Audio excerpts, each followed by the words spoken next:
welcome to the Formal Review. Today we'll be talking about the 2022 film, Nope. Now sit back, relax, grab your drinks, and let's talk about this film. What's up, y'all, and welcome back to the Formal Review. This is Season 5, Episode 12, and I thank you all for tuning in once again. Now, in this episode, we're going to be talking about the new Jordan Peele film and how it really compares to his other two, so stay tuned. Now, before I get into anything, I do want to preface this episode with a spoiler warning. I will have a spoiler-free section that gives just a quick overview of the film, but then toward the end of it, there will be a full analysis going into pretty much the entire dissection of the film, which will be very heavy spoilers, but you will be warned before that comes up so that you can either skip ahead to hear the rating of the film, or if you don't care about those types of things, you can keep listening. Also, I know I talk about this at the end, but the data shows that most people don't listen to that part, so I want to talk about it here and reiterate the importance of leaving reviews on your favorite subscription services. I do read those because I do want to grow, because these episodes are really for all you listeners out there, and I want to keep this entertaining. So what do you want to hear? Do you want to hear games? Do you want to hear more of the 4K stuff? Do you want to hear me talk about a certain movie? If you want to come on and talk to me about something, if you want to debate, I'm always open to do stuff like that, so you can always reach out to me on social media. I always want to grow and improve, and just because something works doesn't mean that it cannot be improved. So if there's something that you want me to improve on, let me know, and I will grow as such. anyway, so let's get back to the film at hand. So sit back, relax, grab your drinks, and let's talk about this film.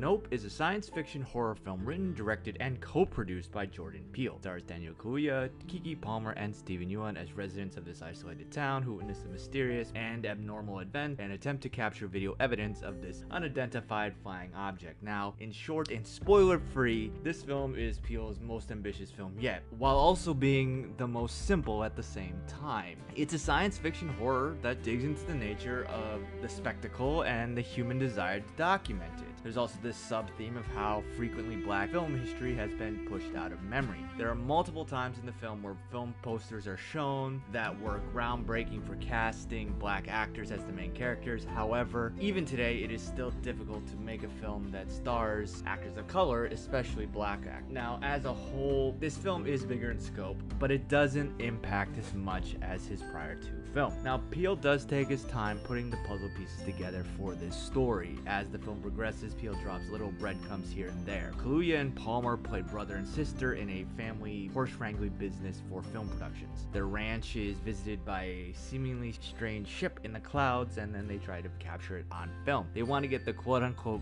Oprah shot that will give them fame and fortune and thus save their business. They get electric cameras, and Angel Torres, played by Brandon Perea, who is a store tech, helps them get set up. Honestly, with that, this is the best way to go into the film, and that's really not knowing much outside of a general summary. It gives one a completely open mind when thinking about the film. The best part of it is its cinematography by Hoyt van Hoytema. The film is absolutely stunning to see. Now, Peele also used some very good shots that really come from older and iconic horror films and really tied it into his interesting story very well. The acting by Kaluuya and Palmer is amazing. They both knocked their roles out of the park, but Palmer as an actor is one to be reckoned with. Their opposing character qualities work very well off one another, and they develop as the story progresses. Now, 40x wise, this film was a lot of fun for practical effects reasons. The film did not have a lot of movement, but the production of smoke, smells, wind, rain was a lot of fun to experience. While not the best ever, it was still a great time.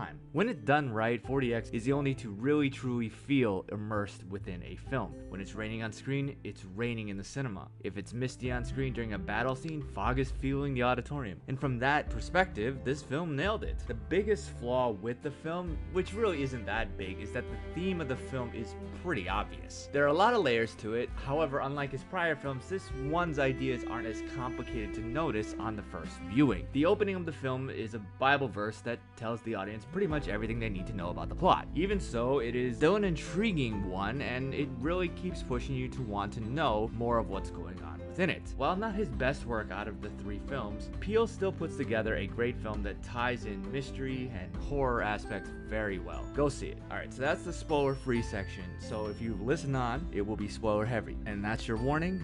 3, 2, 1. Now, like I already said, the story and theme is fairly simple to understand, which in itself is a bit of a flaw, which I'll go over in a little bit. However, there are many layers to it that really speak to how good of a writer Peele is, no matter how obvious the notion he is trying to show. So I'm going to dissect the film and the message to show this. So the film opens up with a Bible verse. Quote, "I will cast abominable filth onto you, make you vile, and make you a spectacle." This is Nahum 3:6, and another phrasing of this verse from another Bible is, "And I will cast abominable filth upon thee, and make thee vile, and will set thee a gazing stock." Now, no matter which one you're reading, essentially this is thought of dirt or dung or really anything that's abominable and filthy being thrown at harlots that are publicly disgraced. This will make them disregarded with shame and then looked at and laughed at. And this is the message that the film is trying to say. One could even say that Peele knows this may not be his best film, but because of how much praise he's gotten in the past, he's using it to make fun of people going to see his film because of the so-called spectacle. Now, this film becomes very meta really fast, as we are only within a minute of the film. One can already tell what this film is going to be dealing with, which is the human addiction to spectacle and the presentation and monetization of that, similar to King Kong or Jurassic Park. This film itself then falls within that exact notion, as Peele is trying to utilize that commentary for his own benefit and make a film that people can't really turn away from. And this film then progresses to show Edward Muybridge's 1887 photographic study showing a black rider on a horse. As the film states truthfully, is one of the first moving pictures, but while the name of the horse and its owner was recorded, the name of the black jockey is unknown. Now, the film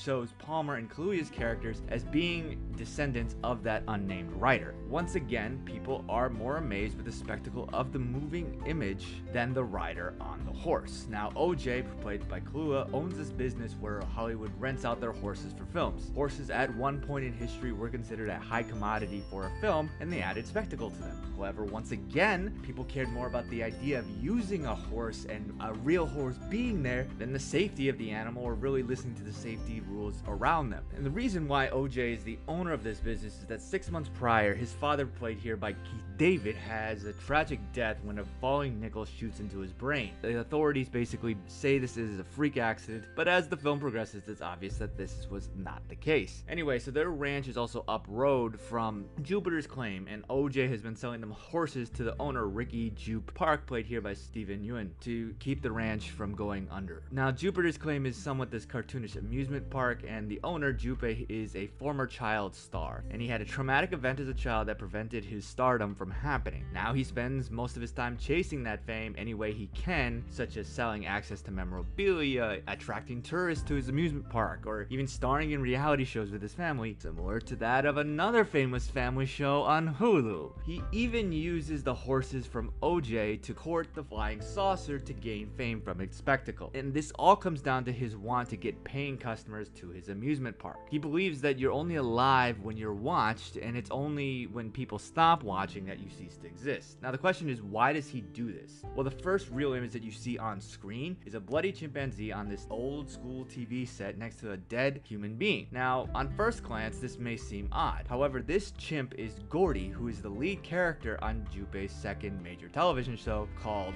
Gordy's House. Now, the film shows that one day during a taping, Gordy was triggered by a popping balloon and went on this rampage, attacking his human co-stars and even killing 2 of them for seeing Jupe, who is hiding under a table and is terrified. But then he realizes that the chimp actually just wants to perform their signature fist bump. And this is a connection that they had before the rampage. However, before they can fist bump, Gordy is killed by first responders. Now, this is why Jupe feels that he can connect the UFO and tame it. However, as many have said in films like this before, and Otis Sr. at the beginning of the film, some creatures just don't want to be domesticated. As such, he's killed off by the UFO, and this is all because he wants to monetize the spectacle. And he isn't the only one. The goals of OJ and Emerald are also this. However, the difference is that OJ has had a lifetime of experience and knowledge. He knows how to train animals and how to avoid antagonizing them. Now, Emerald may not be her brother, but she respects the works that he does. And they both learn from each other as the film progresses, and they learn more to care for one another. However, neither of them is great with technology. Now, when OJ and Emerald's own attempts to catch the UFO on film fail, while, they request help from a famous cinematographer, Antler's host, played here by Michael Winkoff, for help. He then becomes extremely interested in the challenge of taking a picture or video footage of a strange object that is deemed impossible. He ends up building a completely manual camera to get around the UFO's ability to mess up with anything with the battery. As such, he can get picture or footage of the UFO because everyone else is relying on electricity. In the end, he does, however, become so determined to do the impossible that he takes the camera and tries to go into the belly of the beast. Obviously, he and the camera do not make it, and again, someone dies in trying to monetize and gain fame from the spectacle. At the end of the day, we ultimately have Emerald and Angel and potentially OJ surviving the attack. Emerald is able to use a giant Jubei balloon to lure the UFO into a frame, takes a picture, and after the UFO eats the balloon pops and kills the UFO in the process. However, in the end, she sees that she's not alone. News crews were there to cover the mass disappearances at the park. Now, she and OJ have been trying the entire film to get coverage of the UFO and did all the work, but then the news crews come and most likely will steal the show from them. People of color did all the work, but it doesn't matter because someone else can take credit for it. And this looking into the cultural want to really be viral, be the first person to grab the image of the spectacle, and even so much so that they're willing to take credit for being the first person to do that over somebody else, even if they didn't really do the work on it. And this boils down to almost cultural appropriation in a way. And again, as I've said before in other episodes, acknowledging it is not a bad thing. I mean, if one thinks that everything is authentic in your life, then you're just maybe unaware of how many foreign traditions could be present due to cultural appropriation. Do you do yoga?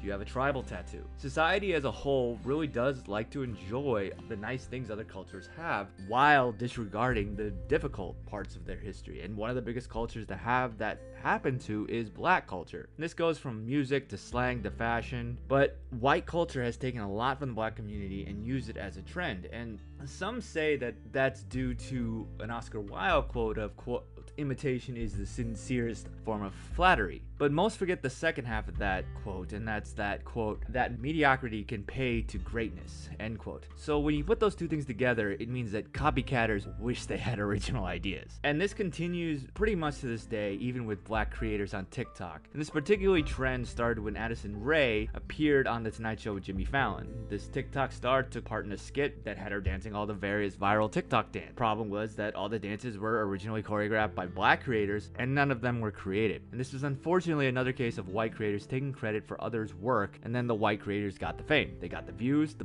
sponsorships, and the original creators got nothing, not even recognition. And this happened also with the Fortnite controversy when some dancers got no financial benefit from people buying dance